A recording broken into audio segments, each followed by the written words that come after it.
Halo semuanya, kembali lagi di Scary Stories. Di video kali ini, kita akan membahas sebuah film Vietnam tentang misteri kematian seorang penyanyi terkenal, di mana kasusnya terkait dengan boneka kumantong atau boneka dengan roh bayi yang diduga menjadi dalang kematiannya. Tak hanya itu, seorang penyanyi latar malah mendapat rezeki setelah kematian penyanyi terkenal tersebut. Apa yang terjadi? Langsung disimak saja, ini dia alur cerita The Guardian 2021 selengkapnya.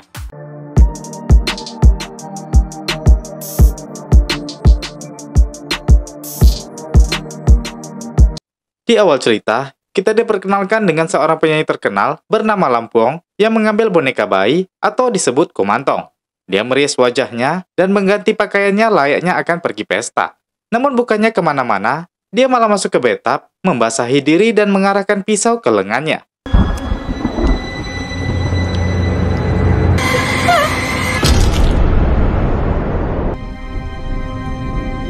Setelah mengiris lengannya, Pong memeluk bonekanya dan mati di dalam bathtub itu. Kini kita beralih ke seorang wanita bernama Miley yang terlihat juga memiliki boneka kumantong. Dia sedang live di sosmed sambil bernyanyi. Terlihat banyak komentar yang memujinya. Saat itu, teman kosnya Huyen ikut dalam live-nya. Lee saat ini sering bolos semenjak putus dengan pacarnya 2 bulan lalu. Namun kini dia sudah bisa move on. Huyen juga sempat bertanya tentang kabar Pong, penyanyi yang mati tadi yang tak bisa dihubungi Lee. Lee bilang dia belum ada kabar tentang Pong. Saat di kelas, beberapa teman Lee mendapat kabar di HP mereka kalau penyanyi Lampong mati bunuh diri. Mereka mengabari Lee tentang bunuh diri Pong setelah video seksnya beredar luas. Setelah melihat kabar itu, Lee langsung sedih dan berlari pulang. Beberapa hari sebelum kematian Lampong, video seksualnya tersebar di medsos, dan hal itu menimbulkan gerakan boikot dari penggemarnya. Dalam klip itu terdapat 3 pria tak dikenal yang berhubungan dengan Pong. Pong adalah pewaris tunggal dari perusahaan Alpha Group milik ayahnya. Namun dia lebih memilih industri musik dan mencapai kesuksesan. Berita semakin heboh karena ditemukan boneka kumantong di TKP. Kini kematiannya dikaitkan dengan guna-guna dan tahyul. Setelah melihat berita itu, Lee pulang ke rumah ayahnya yang seorang nelayan. Ayahnya tanya kenapa dia tidak kuliah. Lee beralasan rindu dengan ayahnya. Namun ayahnya tidak percaya dan khawatir dengan Lee. Dia menyarankan Lee agar jangan seperti ibunya yang hidupnya hancur setelah menjadi penyanyi. Namun Lee terlihat sangat senang bernyanyi. Tetap ayahnya melarang karena pakaian penyanyi baginya tidak memiliki kesopanan dan banyak pecandu narkoba. Lee pun mengiyakan saja kata-kata ayahnya itu. Tak berapa lama seorang detektif bernama Man datang mencari Lee terkait kasus bunuh diri Lampong. Lee adalah penyanyi latar Lampong. Ayahnya terkejut karena dia baru tahu kalau putrinya itu penyanyi latar. Bác bình tĩnh đi. Si detektif mencoba menenangkan si ayah dengan bilang kalau dia cuma butuh keterangan Lee. Sembari diusir ayahnya, Lee pun ikut dengan detektif. Setelah di kantor, Lee ditanya tentang apa yang dia tahu saat video shoot itu dibuat. Lee bilang dia tidak tahu. Namun menurutkan manajer Pong, sebelum video shoot itu terjadi, Pong pergi pesta dengan Lee. Detektif juga memperlihatkan catatan di cermin yang dibuat Pong. Tertulis siapa kalian semua. Dia juga memperlihatkan boneka kumantong di TKP. Lee bilang itu boneka kesayangan Pong yang bernama Yuki, dan itu disebut malaikat pelindung Pong. Detektif juga tahu kalau Lee juga memiliki boneka kumantong, jadi dia berpikir keduanya dibeli di tempat yang sama. Lee bilang tidak, dia beli bonekanya di pasar. Lee pun jadi teringat sebelumnya.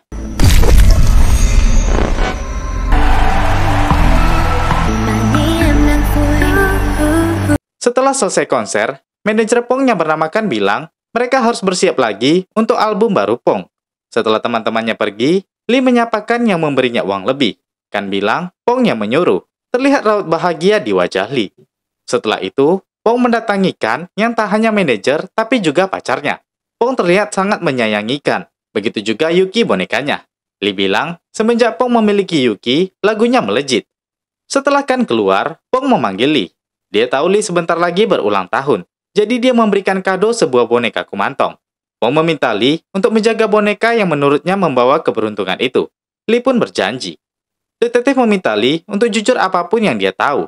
Namun Lee tetap mengaku tidak tahu apa-apa. Setelah ke kos, Lee menjadi dilema. Dia sangat sayang dengan Pong, layaknya kakak sendiri. Dia hanya bisa memeluk boneka pemberiannya saja. Saat itu dia mendengar suara keran air di kamar mandi. Air tergenang. Lee mematikannya dan membuka saringan. Dia melihat ada rambut yang menyangkut.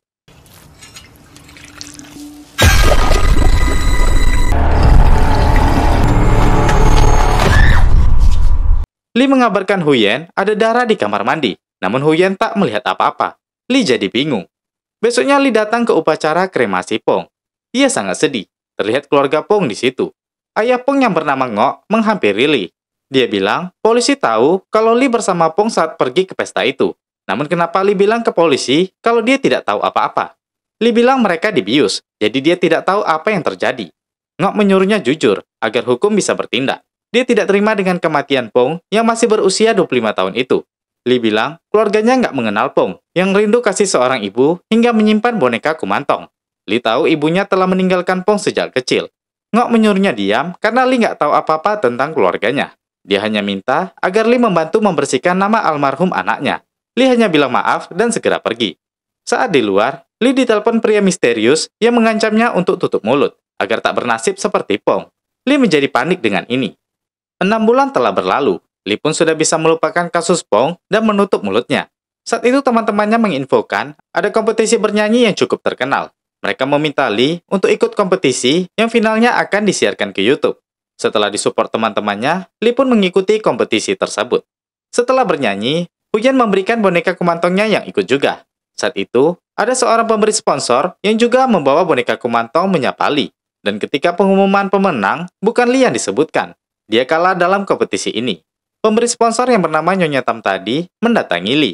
Dia bilang, penampilan Li sangat baik. Dia tanya, siapa nama boneka Li? Li bilang namanya Li kecil. Nyonya Tam mengajak mereka makan malam. Saat itu, Tam tanya di mana Li melakukan panggilan kepada Li kecil. Li nggak paham. Dia hanya bilang boneka itu kado ulang tahunnya. Tam bilang, Li harus melakukan panggilan ke master yang tepat untuk boneka kumantongnya, agar boneka diberkati. Karena kalau tidak, Li bisa kena getahnya. Li nggak pernah mikir ke situ. Lanjut Tam bilang, Lampung si penyanyi suaranya biasa saja, namun dia jadi idola karena boneka kumantongnya. Jiwa bayi yang ada di bonekanya telah membantunya. Menurutnya Li berbakat. Hanya nasibnya kurang beruntung. Tam bilang, masternya sering ke Vietnam. Nanti saat dia datang, dia akan mengusulkan agar boneka diisi dengan memanggil roh bayi. Dan itu akan membuat Li beruntung. Dia meminta Li untuk memikirkan hal itu. Setelah di kos, Li curhat ke Huyen tentang kata-kata Nyonya Tam yang sukses karena boneka kumantong. Namun Huyen meminta Li untuk tidak percaya dengan hal-hal seperti itu. Tapi Li masih penasaran untuk mencobanya. Akhirnya, Li pun mengajak Huyen ke tempat master yang diajukan Nyonya Tam. Mereka melihat beberapa orang sedang meminta panggilan kepada bonekanya. Li juga langsung memintanya, dan dia diberikan boneka yang menurut Huyen, sosoknya mirip Pong. Master pun membacakan mantra dan menuliskan mantra tersebut ke boneka. Li pun memberikan nama boneka itu sebagai Na. Dia berjanji akan merawat Na seperti anak sendiri. Besoknya ketika Li berfoto dengan Na dan Huyen, Kan pacar Pong lewat di situ. Huyen menegurnya, dan Kan pun mendekat. Kan bertanya apa kegiatan Li sekarang. Li bilang, dia hanya fokus belajar. Kan baru pindah kantor. Dia meminta Li mampir. Dia memberikan kartu undangan untuk bernyanyi, dan bilang kalau ada proyek yang sedang dikerjakan. Setelah itu, dia pun pergi. Saat pulang, Li nggak menyangka Kan tiba-tiba mengundangnya. Dia merasa itu keberuntungan karena tak sengaja bertemu Kan. Li berpikir ini disebabkan Na bonekanya. Besoknya Kan meminta Li untuk latihan vokal, dan hasilnya membuat Kan terkesan. Kan pun curhat, setelah kehilangan Pong, dia merasa jatuh, termasuk perusahaan musiknya. Dari itu Kan menawarkan Li untuk bergabung di perusahaan musiknya. Li sangat senang mendengar hal itu. Lagi-lagi dia berpikir ini berkat Na. Dia pun bergabung dan mendapat banyak rekomendasi. Kan juga memberikannya rumah baru. Dia akan tinggal bersama Nyonya Nam yang akan membantunya membereskan rumah Li. Li menjadi sangat senang dan memelukkan. Dia semakin taat menyembah Na, boneka yang dianggap sebagai anaknya itu. Suatu malam, Li dan Huyen datang ke pesta ulang tahun boneka kerabat Nyonya Tam. Huyen merasa aneh melihat perkumpulan orang-orang yang menganakkan boneka tersebut. Ketika Huyen berfoto-foto, Li bertanya ke Nyonya Tam apakah dia boleh meminta sesuatu ke boneka Na miliknya. Dia meminta karir, ketenaran, harta, dan cinta. Nyonya Tam tersenyum mengiyakan kata-kata Li. Besok malamnya Li makan malam dengan Kan. Kan terus menatapnya. Tapi sesaat Kan bilang, Pong dulu suka tempat ini. Kata-katanya itu membuat Li terdiam. Dia mulai merasa risih dan teringat Pong. Come on. Li?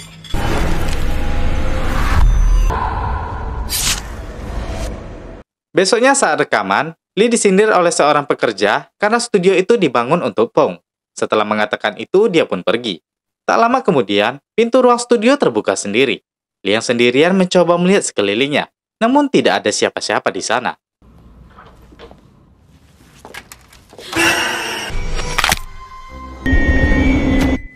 Kan datang menyuruhnya untuk bersiap. Besoknya, Li pun berdoa kenal lagi tentang Pong yang hadir di hadapannya. Dia mulai ketakutan, namun Li tak pernah bermaksud menyakiti Pong. Li pun berpikir positif kalau Pong baik dan menganggap dia adiknya. Li pun melanjutkan aktivitasnya untuk rekaman. Kan semakin memuji kemajuan Li. Dia juga mengajarkan Li bermain piano dengan sangat lembut. Saat itu, Kan tiba-tiba berpikir tentang sifat manusia yang berubah-ubah. Tập trung vào các nốt. Sejenak Kan teringat ke Pong lagi, yang tidak disangkanya bergaul dengan pemakai narkoba dan seks bebas. Mendengar itu, Li jadi merasa tidak enak. Dia pun teringat kejadian itu. Saat itu, Li dipanggil oleh Chong, pria yang hadir dalam konser Pong. Dia mengajak Li minum dengan mengenalkan temannya yang bernama Tian, seorang produser musik yang mencari bintang baru. Chong mengiming-imingkan Li bernyanyi untuknya agar Tian mempromosikannya menjadi artis terkenal. Li yang senang ikut duduk dan minum dengan mereka. Tian terus memuji suara Li yang lebih bagus daripada Pong. Dia juga meminta Li untuk nyanyi lagunya yang belum dirilis. Jika mau, dia mengundang Li untuk datang ke pesta di rumah Chong pekan depan. Chong bilang, Li boleh mengajak Pong untuk datang ke pesta nanti. Setelah acara konser, Li langsung bilang ke Pong tentang undangan Chong tadi. Pong meminta agar Li berpikir dulu karena tidak ada yang gratis zaman sekarang. Namun Li yakin Tian memang niat membantunya. Kalau Pong tidak mau, dia akan pergi sendiri.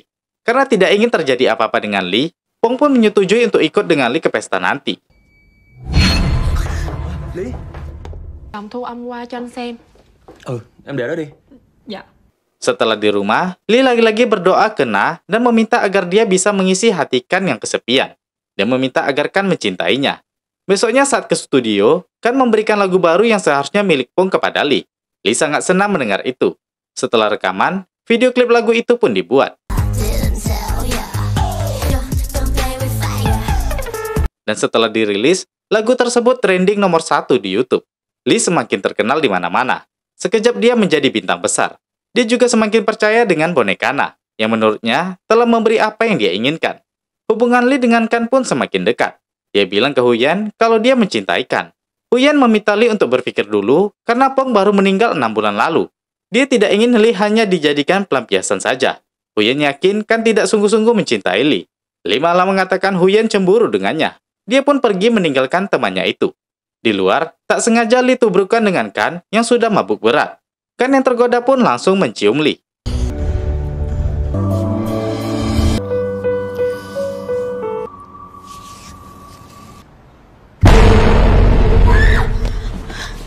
Li pun merasa dihantui.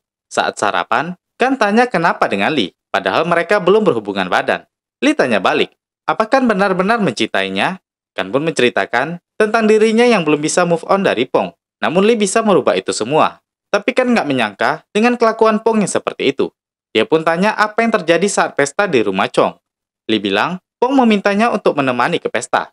Dia berbohong dan memikirkan kejadian sebenarnya. Saat mereka ke pesta, Chong mengantar mereka kepada Tian dan temannya. Mereka disuguhkan minuman. Pong langsung tanya tentang tawaran lagu untuk Li. Chong menyuruh mereka minum dulu. Namun Pong menolak dan ingin melihat bukti lagunya. Tian memberikan lagu tersebut untuk Pong dengarkan. Pong suka lagunya. Pong bilang, dia akan datang lagi nanti bersama Kan, baru akan minum bersama. Chong tetap meminta mereka minum sedikit saja untuk menghargai bisnis yang diberikan. Karena nggak enak menolak, mereka pun minum bersama-sama. Saat melihat-lihat, tiba-tiba Pong menjadi pusing.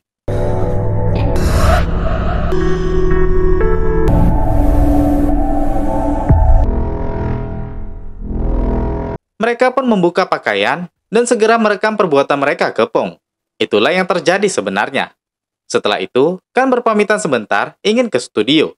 Tinggal Li sendiri di rumah. Saat itu, dia kedatangan kiriman bunga. Saat dia turun, dia terkejut karena yang datang adalah bunga ucapan turut berduka cita atas kematiannya. Si pengantar tidak tahu bunga itu dari siapa. Li menjadi semakin takut. Lalu masuk pesan di ponselnya yang bertanya kenapa Li mengganti nomor. Pesan itu mengancam agar Li tidak berakhir seperti Pong. Li teringat lagi saat Chong mengancam Pong. Namun Pong tidak takut karena dia tidak percaya melakukan itu. Mereka berdua sudah diancam 2 bulan semenjak pesta tersebut. Namun Pong nggak percaya dengan apa yang dikatakan Chong. Saat itu, Pong sedang mempromosikan produk kecantikan dan dihadiri banyak orang. Dan tiba-tiba, para tamu yang hadir mendapat kiriman video seks yang dilakukan Pong saat pesta kemarin. Kan juga diperlihatkan video itu, begitu juga Pong dan Lee. Para wartawan langsung menanyai Pong. Kan langsung membawanya pergi. Pong bilang dia tidak tahu dan dibius saat itu. Saat pulang, Pong menjadi stres karena video dan beritanya tersebar di mana-mana. Namanya menjadi buruk di mata fansnya. Hinaan dan cibiran datang membanjirinya. Dan hal itulah yang membuat Pong bunuh diri. Lee menjadi merasa bersalah dengan semua ini. Dia sadar ini semua karena dirinya. Dia pun curhat ke Nyonya Tam. Tam bilang, boneka Nat tidak bisa membantu yang seperti ini. Namun dia memberi saran untuk membeli janin mati dari Thailand untuk dimasukkan ke boneka. Setelah setuju, Master dan Nyonya Tam yang telah membeli segera datang ke rumah Lee. Mereka segera membuat ritual dengan memangkas boneka Na dan dimandikan dengan cairan emas bercampur debu kuil agar jiwa bayi masuk ke boneka Na. Master menuliskan mantra di boneka dan memasukkan janin setan jinak dari dukun ke dalam badan boneka. Setelah itu, ritual untuk menyatukan Na dengan Lee pun dilakukan dengan mentato mantra di tubuh Lee, agar roh mengikuti perintahnya. Setelah itu, Lee segera melakukan ritual agar boneka Na melindunginya dari orang jahat.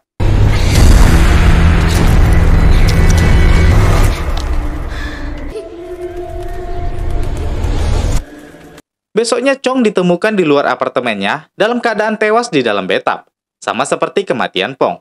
Di sisi lain, Huyen datang ke rumah Lee. Dia merasa aura di rumah Lee semakin menyeramkan.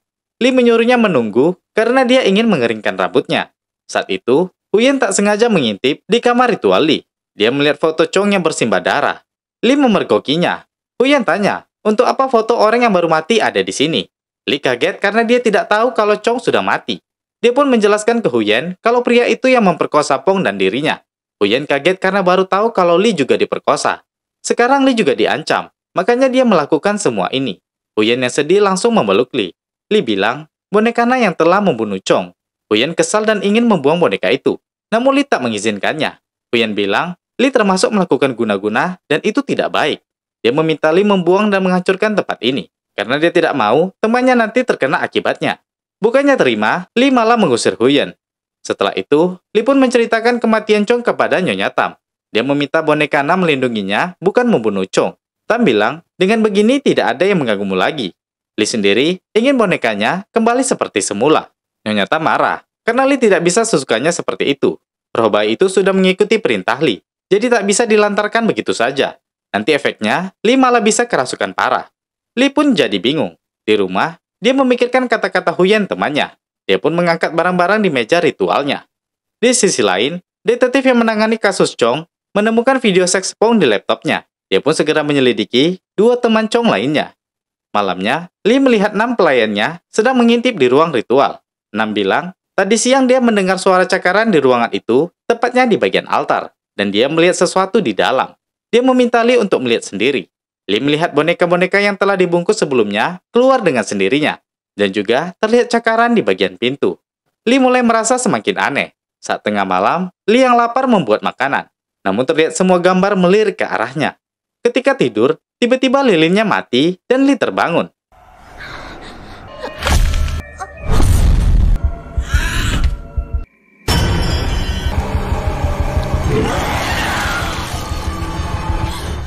Dia pun sadar dari mimpinya, namun tangannya penuh coretan dari lipstik yang juga mencoret di kasurnya.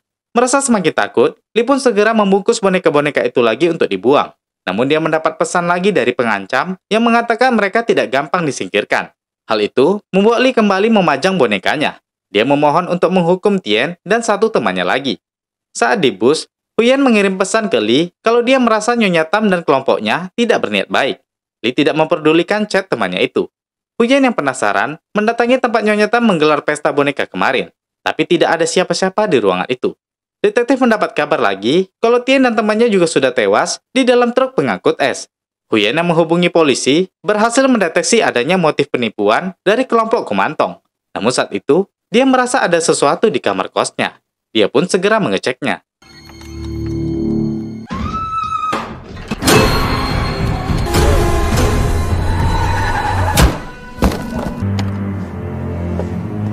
Besoknya, Lee segera ke rumah sakit untuk melihat kondisi Huyen.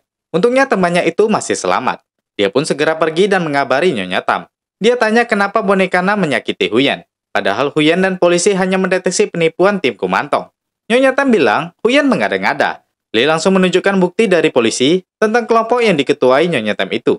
Tam tertawa. Dia mengaku mereka hanya pindah tempat. Lee nggak percaya. Dia yakin Huyen ingin dibunuh Nyonya Tam. Dia ingin melaporkan ke polisi. Tam bilang, Lee tak tahu diuntung. Lee sudah mendapatkan semuanya yang diminta, termasuk cinta Kan, dan 3 orang yang mengintainya telah tewas. Lee kaget, karena dia tidak pernah menyebut nama Kan ke Nyonya Tam. Dari mana dia tahu kalau Lee cinta dengan Kan? Kesal, Lee pun pergi. Setelah sampai di rumah, dia memandangi boneka Na dan mengingat semua yang ia dapatkan, dari ketenaran, cinta, dan perlindungan. Namun dia masih curiga dari mana Nyonya Tam tahu tentang Kan. Dia pun melakukan sesuatu.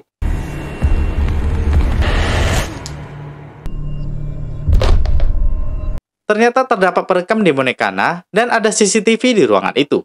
Dia baru sadar doanya selama ini sedang didengar orang lain.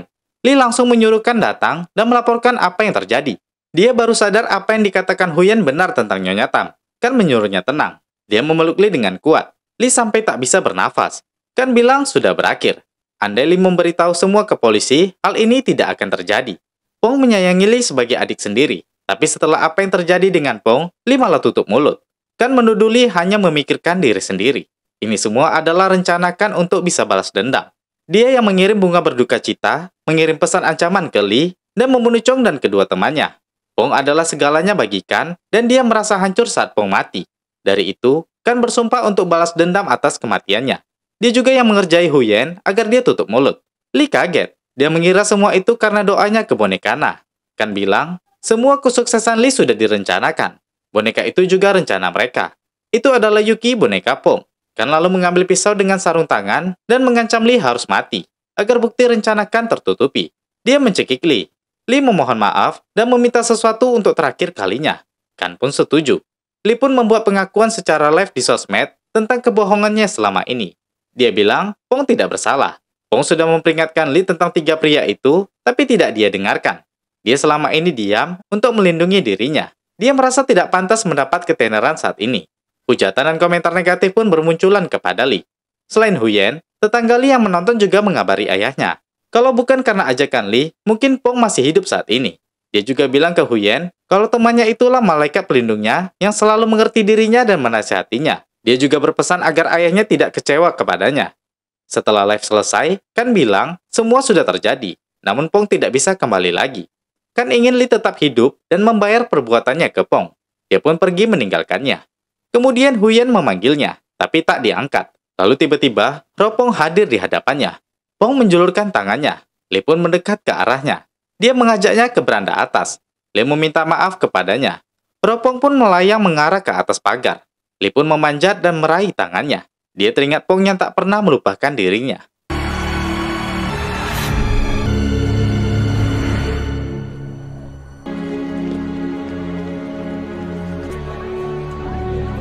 Detektif mendapat info dari rekannya kalau darah yang ditemukan di TKP kedua tersangka sebelumnya bukan milik Lee. Detektif bilang hasil uji darah akan membuktikannya. Ternyata, mereka telah menyelidiki keluarga Pong. Ibunya yang selama ini pergi telah kembali saat mendengar Pong akan menikah. Dia adalah Nyonya Tam. Namun dia sangat hancur ketika melihat Pong sudah tak bernyawa. Jadi saat setelah Pong dikremasi, mereka bersama Kan serta bibi dan paman Pong berencana untuk mengungkap penyebab kematian Pong dengan menjebak Lee yang terus tutup mulut. Akhirnya membuat kompetisi bernyanyi dan ibunya menyamar sebagai pemberi sponsor dan kelompok Kumantong. Kan mengambil hatinya, pamannya menjadi master untuk roh Kumantong dan bibinya Nam menjadi pembantu yang mengawasi Lee di rumah. Dia juga yang meletakkan boneka ke bawah yang dibungkus Lee, serta menggores pintunya. Ketika keluar dari rumah, kelima orang itu kedatangan polisi dan detektif yang menangani kasus ini. Mereka terbukti bersalah dan menerima untuk ditahan. Di kelas, Huyen kini menjalankan aktivitasnya dan bergaul dengan temannya tanpa Lee lagi. Dia juga mendapat pujian dan komentar positif di sosmed karena telah membantu polisi membocorkan kasus kelompok Kumantong yang mendalangi pembunuhan dan kasus yang terjadi. Namun Huyen bilang ke teman-temannya, dia tidak ingin menjadi terkenal. Dia ingin tetap fokus belajar. Tapi saat itu, dia mendapat tawaran dari agensi model. Huyen hanya tersenyum dan memandangi foto dirinya dan Lee. Dia mengucapkan terima kasih ke agensi itu, tapi dia tetap pada pendiriannya untuk fokus pada pendidikannya saat ini. Cerita pun berakhir di sini, guys. Nah guys, itu tadi alur cerita The Guardian atau Tien Tan Human selengkapnya. Jangan pernah mencari kepopularitasan di atas penderitaan orang lain. Karena sesuatu hal yang kamu dapatkan tanpa jeripaya kamu sendiri akan hilang dengan sekejap. Percaya atau tidak, itu hanya ujian dari Tuhan untukmu. Hargailah orang yang selalu ada untukmu. Karena dengan menghargai yang kecil, yakinlah, kamu akan mendapatkan yang besar. Oke, terakhir saya Jiwa. Terima kasih sudah menonton dan sampai jumpa di video berikutnya.